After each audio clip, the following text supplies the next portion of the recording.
বললেই হলো নাকি আই লাভ ইউ? তুমি মাছের বাজার নাকি যে সুটকিটা 20 টাকা বাঁচতে দেখে আমারও অনশন শুরু করছে সবাই?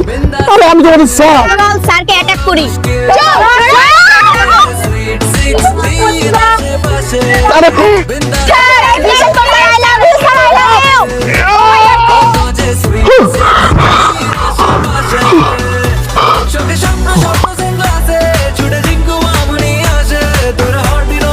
আজ জলদি আসেন স্যার। চলে আসছি স্যার। লাল জামাটা পরে আইসেন স্যার। আসেন না কেন স্যার? আসবেন না স্যার? Miss you sir. আম্মুকে একটা কথা বলেছি স্যার, আপনার আম্মু কেমন